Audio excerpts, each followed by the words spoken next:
샬롬, 반갑습니다. 바이블 투어 43일차입니다. 43일차 우리 에스더 말씀을 함께 보도록 하겠습니다. 이제 에스더 말씀 1장부터 여러분 이제 10장까지 말씀을 읽도록 하겠습니다. 에스더 말씀은요, 포로 생활 당시 각지로 흩어진 이스라엘 백성들의 이야기 중 하나입니다. 에스더 말씀은 또 아시는 분은 아시겠지만 사실 성경에 이것을 포함하느냐 마느냐 논쟁이 있는 성경이 이제 몇 개가 있어요. 예를 들면 이제 시가서 같은 경우에는 아가서 같은 경우고 또 오늘 이 에스더도 그런 성경입니다. 왜냐하면 이제 하나님이라는 표현이 하나도 등장하지 않는다 이렇게 이제 이야기가 논쟁이 되어져서 하나님 여호와 이런 직접적인 하나님의 이름이 등장하지 않기 때문에 성경으로 채택하는 것이 바람직하지 않다 이렇게 이제 얘기했던 논쟁의 어떤 불씨가 되었던 그런 말씀이기도 하지만 하나님이란 이름이 직접적으로 등장하지 않아도 하나님의 역사하심이 있다면 그건 성경이 될 수 있는 거죠. 하나님의 역사하심, 하나님의 인도하심, 하나님의 그 숨겨진 메시지가 명확하게 드러나 있기 때문에 에스더 성경은 결국은 정경으로 채택이 되어졌고 성경을 우리가 이 시대에 읽혀지고 있습니다. 그래서 에스더나 아가서 같이 하나님의 이름이 명확하게 직접적으로 표현되지 않은 경우에는 읽으면서 그냥 하나의 이야기로 끝나는 것처럼 보여질 수 있는데 우리가 그 숨겨진 하나님 메시지들이 또 하나님의 은혜로 여러분의 각자의 읽는 자리에서 많이 발견되어 주시면 좋겠습니다. 포로 생활 당시에 이제 각지로 흩어진 이스라엘 백성들의 이야기로 말씀을 드렸고 그때는 이제 바사 제국 통치죠. 여러분 에스라, 느헤미야 성경을 통해서 이제 바사 제국이 통치하고 있는 내용들을 살펴보았고요. 이제 성경에 이제 에스더 성경에 나와 있듯이 아하수에로 왕이 통치하던 때입니다. 굉장히 부국강병하던 시대였던 것 같습니다. 이제 1장에 보니까 잔치도 180일 동안 열어요. 굉장하죠. 어떤 이제 고대 사회에서는 잔치를 많이 벌였습니다. 전쟁이 이제 끝나고 전쟁에 승리한 경우에도 잔치가 벌어졌고 그런 어떤 엄청나게 성대한 잔치가 벌어졌던 것 같습니다. 그런 가운데 이제 와스디가 그 잔치에 배석하지 않는 일들 때문에 폐위가 되고 이제 2장에서 이제 결국 왕후가 에스더가 왕후가 되는 사건이 나오고 있습니다. 이제 에스더란 주인공이 드디어 등장을 하고 있습니다.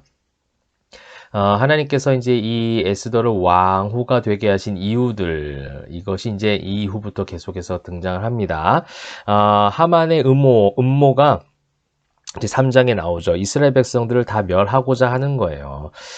여전히 이제 포로 가운데 흩어져 있는 유다 민족들.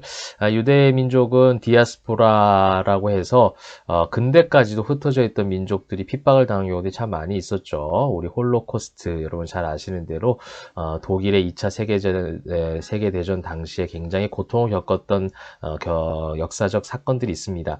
이것처럼 그 당시에도 이스라엘 백성들 흩어져 있는 포로 생활하던 이스라엘 백성들이 그러한 고통과 그런 공격의 위협 속에 있었는데 그 민족을 멸절하기 위한 하만의 음모가 있었습니다.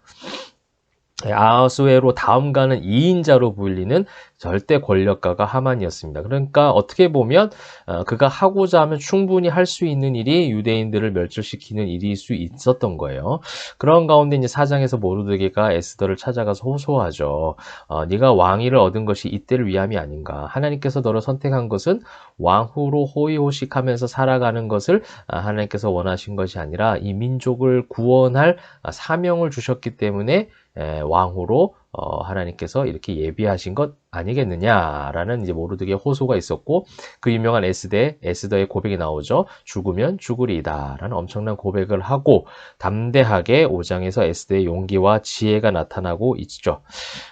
그렇게 이제 6장에서 드러나는 모르드게의 공로가 이제 또 나오고 있습니다. 그러니까 굉장히 위기 가운데 있었던 민족, 그래서 아무런 소망이 없어 보였던 민족 가운데 하나님 에스더를 예비하셨고 그 다음에 이제 모르드게를 통해서 이 모든 일련의 과정들이 하나님의 은혜로 말미암아 이 민족을 구원하는 그런 사건들로 과정들로 이어지고 있음을 보게 됩니다. 7장에서 에스더의 탄원과 하만의 처형, 아하수에로 다음으로 가는 2인자였던 하만이 처형당하는 엄청난 역전의 사건들이 나오고 있습니다. 또 8장에 유대인을 건지기 위한 모르드게의 조서가 또 나오고 있고요. 자, 여러분 이제 예수 그리스도가 십자가에 죽으시고 그래서 이제 모든 것이 끝났다라고 생각하는 그 가운데서 부활하심으로 역전하신 하나님의 은혜를 또 하나님의 구원사적 의미를 우리는 잘 알고 있죠. 그런 어떤 의미들이 이 에스더 성경 가운데 다 담겨져 있다는 거예요. 구원사적 의미가 담겨져 있고 또 민족을 하나님께서 택한 백성을 살리시고자 하는 하나님의 은혜와 계획들이 이 에스더 성경 가운데 총 망라되어 있다는 것을 우리는 볼 수가 있습니다. 그러면서 이제 9장 유대인의 승리, 그 다음에 불임절이 나오고 있습니다. 이제 불임절은요, 소위 말하면 그거예요. 승리하게 하신 하나님 앞에 찬양하고 잔치하는 날이 이제 불임절이라고 할 수가 있습니다. 잔치를 하고 서로 예물을 주고받고 가난하는 돕고 그렇게 이제 승리를 자축하며 그렇게 하나님 앞에 영광 올려드리는 제사를 올려드리는 그런 절기가 바로 불임절이라고 할 수가 있습니다.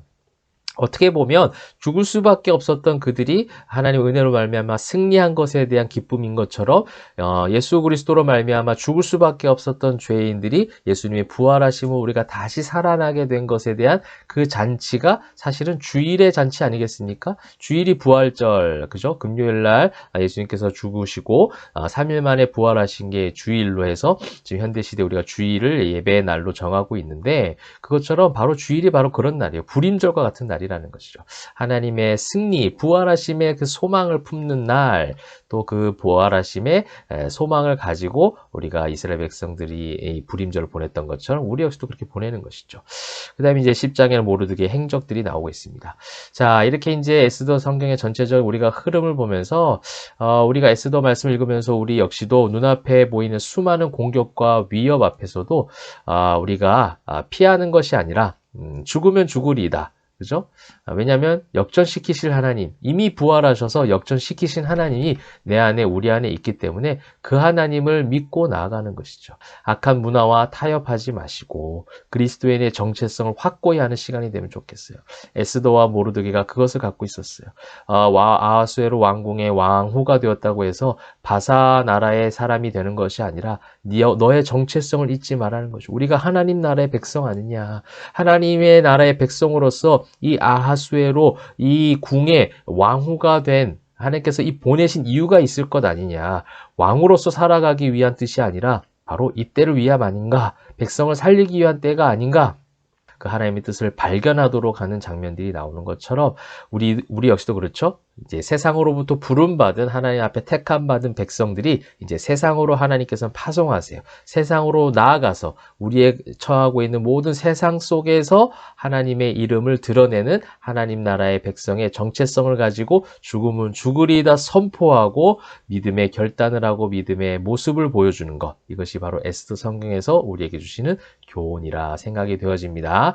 이번도 남은 한 주간 가운데 그리스도인으로서 그리스도의 정체성을 가지고 어떠한 상황 가운데서도 굴하지 마시고 두려워하지 마시고 승리하게 하시고 역전시키신 하나님 붙잡고 힘있게 한 걸음 한 걸음 나아가시는 저와 여러분 되시기를 주님의 이름으로 축복합니다. 기도하겠습니다. 사랑과 은혜가 풍성하신 하나님 감사합니다. 하나님 에스더 성경을 함께 읽었습니다.